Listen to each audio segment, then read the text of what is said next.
Today's topic is electrostatic potential due to a dipole at general point. Previously, I explained you to how to find the potential due to a dipole at an axial point and at an equatorial point. So today we will calculate the electric potential at general point. Now, general point means the position of the point P is neither along the axis nor on the equatorial plane, equatorial line. From the figure, it is clear that P is a point whose position is general. Here, the point P is at a distance x from the center of the axis of the dipole, and it is making an angle theta with the axis. So position of the point P is defined by or expressed by x as theta. The position can be taken equal to either x or by r. In the previously, at an axial point or an equatorial point, I took the position of the point, or I expressed the position of the point by letter R. Here I have expressed the position of the point P by letter X. So I have taken it because you study from the different books. In some books the position can be defined by R, or in some books it can be expressed by X. So you should have a knowledge about both. So now again, to find the potential at point P, we again follow the principle of superposition. We will calculate the potential due to negative charge and as well as due to the positive charge. The potential due to a negative charge here is expressed by a letter V minus Q. In the previous slides, I expressed it by V1. So again, it is to understand that either we can express it by V1 or by V minus Q. Here minus Q is the suffix of V. So V minus Q is equal to 1 upon 4 pi epsilon naught minus Q upon AP. Similarly, V plus Q is equal to 1 upon 4 pi epsilon naught Q upon BP. So again, the resultant potential will be the sum of these two potentials. Here the problem is again to find the value of AP as well as BP. So to find AP, we extend the line OP up to N and drop a perpendicular from point A to line PN. So AN is perpendicular to line PN.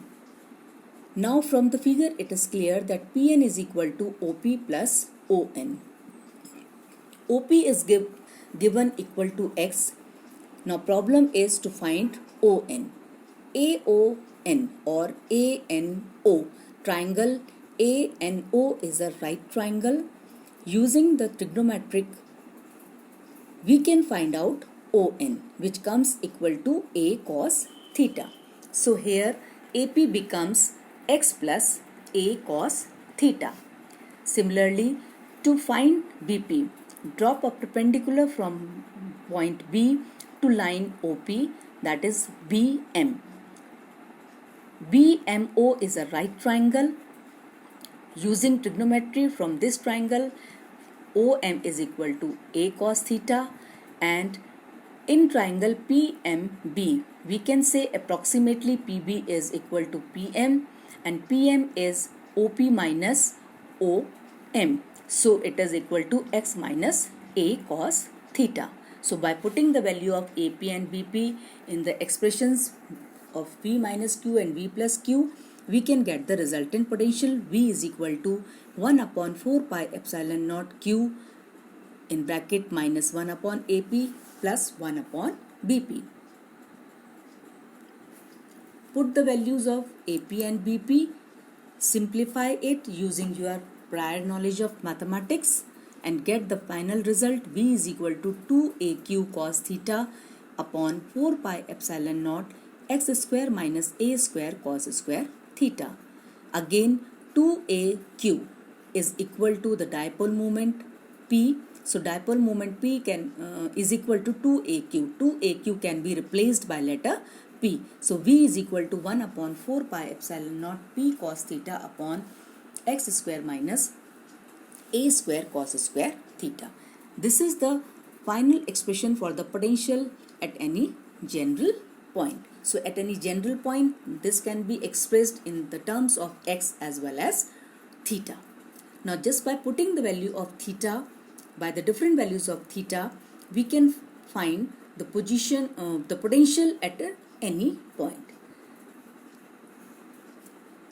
For an axial point, if we have the AB is an axial line, then along the axial line, if the point P is on the right hand side of the axis, then theta will be equal to 0, and if it is on the opposite side, that is near the negative charge, then theta will be equal to 180 degree. So along the axis line, this